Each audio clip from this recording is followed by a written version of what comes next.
Assalamu alaikum warahmatullahi wabarakatuh. Dembu kigitega basi. Twebu no mugabo yatubwiye ngo agomba kudusafirisha. Twamuhaye miliyoni ndwi turi abantu 12 zirenga n'amapasipoti yatwaye yadutaye imabanda. Aha turiyumvira ingene tuza gushika igitega bamwe nta n'itike dufise aho turyama n'ikibazo mudufashe n'ukuri muzoba mukoze.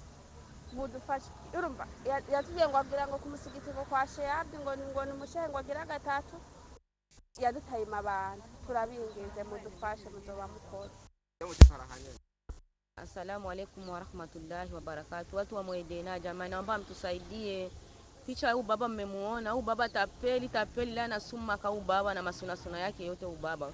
Katutapeli, katubeba pasipoti 12 na hela milioni 7 na uchafu huyu baba. Katana tutelekeza mabanda, wanatupeleka Saudia. Jamani, naomba popote pale mtapomuona huyu baba mumshike mumbane. Anasema kama anasalisha kwa Sheyabdi, ni shehe wa 3 kwa Sheyabdi. Tunawaomba Waislamu wallahi, watu tunahangaika hapa, ametutupa mabanda. Wamoja ni wakitega, wengine wakitaza, yani ni mikoa mingi, mtusaidie jamani Waislamu. Mkimuona watu 12. Jamani mtusaidie mumbane huyu baba, maana tunahangaika kama huyu mji, hatuna pakula, hatuna pakulala, hatuna tika kuturudisha manyumbani. Mtusaidie Waislamu jamani, mkimuona huyu baba jamani mumkamate, tunaomba. Mimi ni wagitega, kama visina gisi nitarudi nyuma kwa sababu huyu baba ametutapeli huyu baba. Na makanzu yake yote na mindevu yake yote jamani. Mkimuona mumshike, mtakuwa mmetusaidia jamani. Islamu katubeba na pasipoti zote na hela katubeba. Nasikia kuna wanga hatujui kama iko na waingia wapi, kama iko mahoteli, kama iko muamala, ndio hatujui.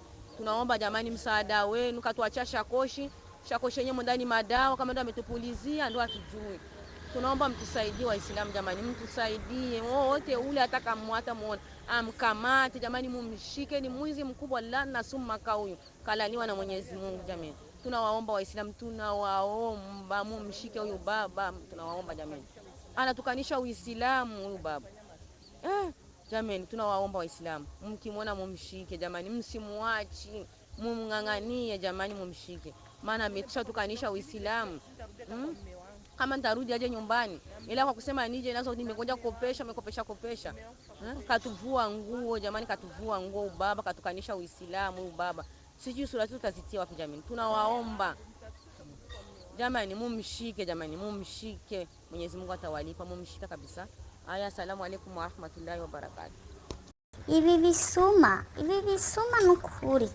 Mana intwaro y'uno munsi ni hatari, yuzuye ubusuma gusa, kandi bakabemerera bakaza gucapisha ibintu, bagashira ku madarapo y'u Burundi, bagashira ku ibiki, bakambara amahuzu ngo n'ayakazi, byose bakabemerera. Kweli yemwe muragaba kabisa. Ibi bintu bizosiga amadazunga nukuri. Aba bantu bagira ngo bahenda ngo bariko barasafirisha, nukuri mu minsi yahera batagira ubugwi ngo n'ubugwi mama wanje ngo busafirisha.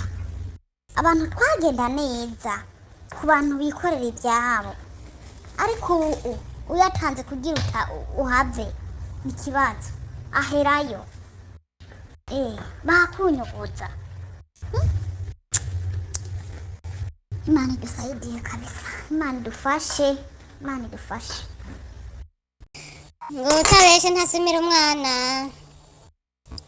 rero abamuwe nyene ndabaho muzomukura nuko muza guhitana n'ibijyaduka bye byose mubonye. Abantu ubu barabaye ibikoko, bantu b'Imana. Hageze ku ntwaro ya neva yoyo bija ari ibindi kweri, bija ari ibindi. Muri misi ibintu byo guhenda abantu ngo babajana muri Arabia Saudite biragwiriye cyane. Hari abahendwa babanje kwakwa amafaranga, hari abahendwa bagatwanga amafaranga gusa, hari n'abatwagwa pasiporo ibitavinzira bagatwagwa n'amafaranga. Hari n'abarindira imyaka n'imyaka bibaza ngo bizokunda hanyuma ntibikunde. Ibi rero bihura uyu agize bihura n'ivyo abandi bakunda kugira, nubwo batabikora nk'ubu mugo n'ubusuma nabwo mu bundi.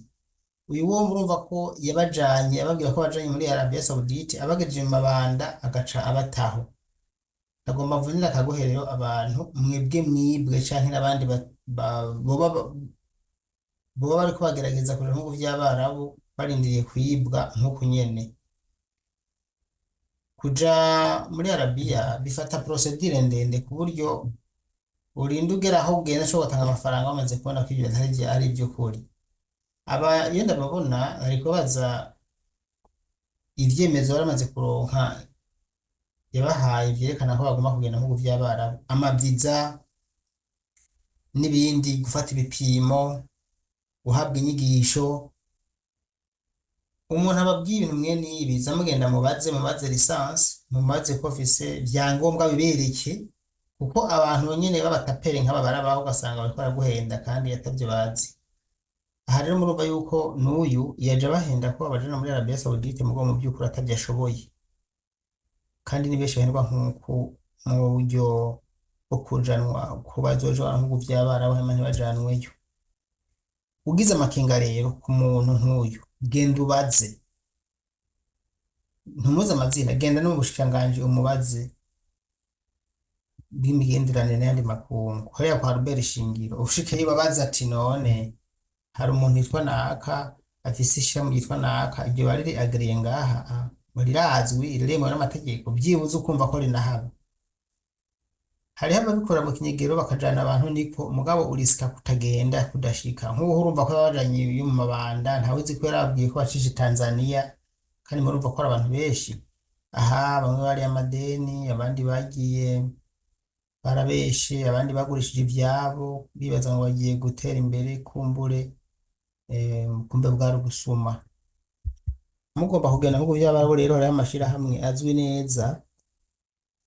Hano twama twaratangaje muzoze muraca kwarya, niyo wotumuca mu mwajya amasosiyete aya ma agence abajana amagabo asanzwe kumbure avuga ukundi kuntu, aho kuja kwibwamo uburyo wogenda muri agence